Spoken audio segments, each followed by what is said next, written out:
Next numerical है calculation of percentage composition of various elements in H2SO4। Sulphuric acid में हमने calculate करना है। तो सल्फ्यूरिक एसिड में हमें पता है हाइड्रोजन है, सल्फर है और ऑक्सीजन है, और इनके एटॉमिक मासेस हैं हाइड्रोजन का 1 AMU, sulphur 32 AMU and oxygen 16 AMU। तो percentage composition of various elements in sulphuric acid, इसका मतलब है कि सल्फ्यूरिक एसिड जो है H2SO4 जो है, इसमें हमने परसेंटेज हाइड्रोजन की भी निकालनी है, परसेंटेज इसमें सल्फ़र की निकालनी है, और इसी में परसेंटेज हमने ऑक्सीजन की निकालनी है। तो इसके लिए सबसे पहले हम कैलकुलेट करेंगे मॉलिक्यूलर मास। तो मॉलिक्यूलर मास किसका कैलकुलेट करना है? सल्फ्यूरिक एसिड का। तो molecular mass of sulphuric acid is equal to atomic mass of hydrogen, क्योंकि एटम्स हैं ये सारे, इन सब का हमें एटॉमिक मास प्लस करना पड़ेगा। तो हाइड्रोजन जो है इसके 2 एटम्स हैं, तो atomic mass of hydrogen, hydrogen के 2 एटम्स। उसके बाद हमारे पास आता है atomic mass of sulphur, sulphur का 1 atom, plus atomic mass of oxygen, oxygen के हमारे पास आ जाएंगे 4 एटम्स। अब इन सब के मासेस हम लिख देंगे। हाइड्रोजन के एक एटम का मास होता है 1, दूसरे का भी होगा 1, तो इसीलिए 1 + 1, प्लस सल्फ़र के जो एटम है उसका एक एटम का मास होता है 32, प्लस ऑक्सीजन जो है इसके एक एटम का मास होता है 16। तो 4 एटम्स लगे हैं, 16 + 16 + 16 + 16, 4 टाइम्स हम इनको प्लस कर देंगे।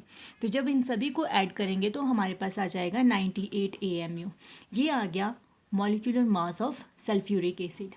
अब नेक्स्ट स्टेप है परसेंटेज कॉम्पोजिशन कैलकुलेट करने का। तो परसेंटेज पहले हम कैलकुलेट करेंगे हाइड्रोजन की, फिर कैलकुलेट करेंगे सल्फ़र की, फिर कैलकुलेट करेंगे ऑक्सीजन की। तो सबसे पहले आती है परसेंटेज ऑफ हाइड्रोजन। अब हाइड्रोजन हमें पता है हाइड्रोजन के 2 एटम्स लगे हैं, तो परसेंटेज भी उन दोनों एटम्स की ही निकालनी पड़ेगी, क्योंकि टोटल हाइड्रोजन जो है वो H2 है।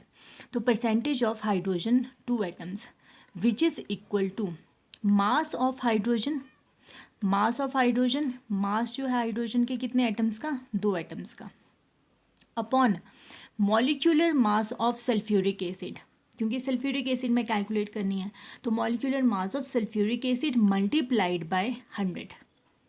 तो मास ऑफ हाइड्रोजन 2 एटम्स, ये हो जाएगा 2, 1 + 1, क्योंकि हाइड्रोजन यहाँ से देख लेंगे हम, हाइड्रोजन के एक एटम का मास 1, दूसरे का एक और प्लस कर देंगे, तो 1 + 1 2।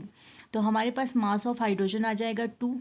Molecular mass of sulphuric acid हमने कैलकुलेट किया है 98 यहाँ से, तो 98 आ जाएगा मल्टीप्लाइड बाय 100। जब इसको सॉल्व करेंगे तो हमारे पास परसेंटेज आ जाएगी हाइड्रोजन की 2.04%।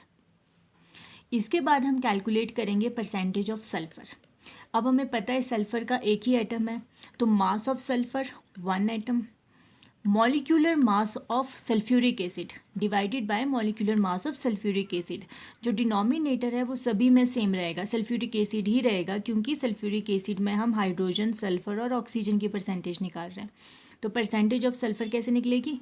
मास ऑफ सल्फ़र, सल्फ़र के एक एटम का mass, divided by molecular mass of H2SO4 multiplied by 100। अब सल्फ़र के एक एटम का मास हमें पता है कितना होता है, 32, जो हमने यहाँ लिखा है, ब्राउन कलर से लिखा है मैंने 32, तो 32 आ जाएगा, और सल्फ्यूरिक एसिड का है 98। तो फॉर्मूला हमारे पास बन जाएगा 32 divided by 98 multiplied by 100 which is equal to 32.65%। अब थर्ड एलिमेंट जो रहता है हमारे पास वो रहता है ऑक्सीजन। तो परसेंटेज ऑफ ऑक्सीजन, ऑक्सीजन के कितने एटम्स लगे हैं? ऑक्सीजन के लगे हैं हमारे पास 4 एटम्स, H2SO4, तो ऑक्सीजन 4 है, तो चारों ऑक्सीजन के एटम्स का मास लेना पड़ेगा परसेंटेज निकालने के लिए। तो percentage of oxygen 4 atoms is equal to mass of oxygen, total mass जो ऑक्सीजन के 4 एटम्स का होगा, divided by molecular mass of H2SO4 multiplied by 100। अब ये भी हम ऊपर से देख सकते हैं, यहाँ पे हमें पता है एटॉमिक मास ऑक्सीजन के जो चारों एटम्स का है वो ये है 16 × 16 × 16, 16 चौके 64, तो 64। तो हमारे पास यहाँ पे आ जाएगा 64 divided by 98 multiplied by 100 which is equal to 65.31%। तो ये हमारे पास परसेंटेजेस आ गई हाइड्रोजन की, सल्फ़र की और ऑक्सीजन की सल्फ्यूरिक एसिड में। इसके बाद नेक्स्ट एग्जाम्पल है हमारे पास, calculate the percentage composition of various elements in oxalic acid. Oxalic acid में कैलकुलेट करनी है। तो ऑक्सैलिक एसिड है C2H2O4। इसका मतलब है इस कंपाउंड में हमें कार्बन की परसेंटेज भी निकालनी है, हाइड्रोजन की भी निकालनी है और ऑक्सीजन की भी निकालनी है। कार्बन के लगे हैं 2 एटम्स, हाइड्रोजन के लगे हैं 2 एटम्स और ऑक्सीजन के लगे हैं 4 एटम्स। एटॉमिक मास हाइड्रोजन का गिवन है 1 AMU, ऑक्सीजन का गिवन है 16 AMU एंड कार्बन का जो मास है वो गिवन है 12 AMU। तो अब सबसे पहला स्टेप जो है वो है मॉलिक्यूलर मास कैलकुलेट करने का। तो फर्स्ट स्टेप वही रहेगा हमेशा, कैलकुलेशन ऑफ मॉलिक्यूलर मास। तो मॉलिक्यूलर मास जब हम ऑक्सैलिक एसिड का निकालेंगे C2H2O4, तो हम इन सभी एटम्स के मासेस को प्लस करेंगे। तो कार्बन के एटॉमिक मास ऑफ कार्बन जिसके 2 एटम्स हैं, plus atomic mass of hydrogen जिसके 2 एटम्स हैं, plus atomic mass of oxygen जिसके 4 एटम्स हैं। अब कार्बन के एक एटम का मास होता है 12, 2 एटम्स लगे हैं इसलिए 12 + 12, प्लस हाइड्रोजन के एक एटम का मास होता है 1, 2 लगे हैं तो 1 + 1 एंड ऑक्सीजन के एक एटम का मास होता है 16। तो यहाँ पर 4 एटम्स हैं इसीलिए 16 + 16 + 16 + 16। इन सबको जब हम ऐड करेंगे तो हमारे पास आ जाएगा 90 AMU, जो है molecular mass of oxalic acid. अब हमने कैलकुलेट करनी है परसेंटेज ऑफ कार्बन, फिर परसेंटेज ऑफ हाइड्रोजन और फिर परसेंटेज ऑफ ऑक्सीजन। पहले परसेंटेज ऑफ कार्बन, फिर हाइड्रोजन और फिर ऑक्सीजन। तो परसेंटेज ऑफ कार्बन, अब कार्बन हमें पता है इसके 2 एटम्स लगे हैं, 2 एटम्स, तो दोनों का मास लेना पड़ेगा जैसे यहाँ लिया। तो हमारे पास क्या आ जाएगी, percentage of carbon is equal to mass of carbon 2 atoms upon molecular mass of oxalic acid, क्योंकि ऑक्सैलिक एसिड में हम कैलकुलेट कर रहे हैं अब कार्बन की परसेंटेज, हाइड्रोजन की परसेंटेज और ऑक्सीजन की परसेंटेज। तो फॉर्मूला बन जाएगा mass of carbon divided by molecular mass of oxalic acid. अब हमें पता है मास ऑफ कार्बन के जो 2 एटम्स हैं 12 + 12, तो ये आ जाएगा 24 divided by molecular mass of sulphuric acid, molecular mass of oxalic acid जो हमने कैलकुलेट किया है 90 मल्टीप्लाइड बाय 100। तो जब हम इसको सॉल्व करेंगे तो हमारे पास परसेंटेज आ जाएगी 26.67%। तो ये थी परसेंटेज ऑफ कार्बन।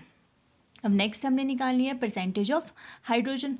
तो हाइड्रोजन पता है हमें, हाइड्रोजन के भी 2 एटम्स लगे हैं, तो परसेंटेज ऑफ हाइड्रोजन हो जाएगी मास of hydrogen 2 atoms divided by molecular mass of oxalic acid. अब हमें पता है हाइड्रोजन जो है इसके 2 एटम्स का जो मास है वो हमने कैलकुलेट किया था 1 + 1, जैसे यहाँ पे कैलकुलेट किया है 1 + 1, तो ये आ जाता है हमारे पास 2। तो इसीलिए हमारे पास परसेंटेज ऑफ हाइड्रोजन आ जाएगी 2 डिवाइडेड बाय 90 जो है ये है molecular mass of oxalic acid multiplied by 100 which is equal to 2.22%। अब नेक्स्ट आ जाती है परसेंटेज ऑफ ऑक्सीजन।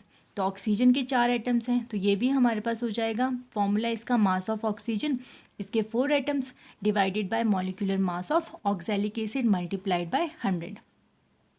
अब ऑक्सीजन के जो 4 एटम्स हैं इनका मास है 64, जैसे हमने फॉर्मूला में कैलकुलेट किया है 16 + 16 + 16 + 16, तो ये हमारे पास है 64। तो इसीलिए परसेंटेज ऑफ ऑक्सीजन हमारे पास आ जाएगी 64, जो कि ऑक्सीजन के 4 एटम्स का मास है, divided by 90 multiplied by 100 which is equal to 71.11%। तो ये परसेंटेज आ गई हमारे पास कार्बन की, हाइड्रोजन की एंड ऑक्सीजन की इन ऑक्सैलिक एसिड।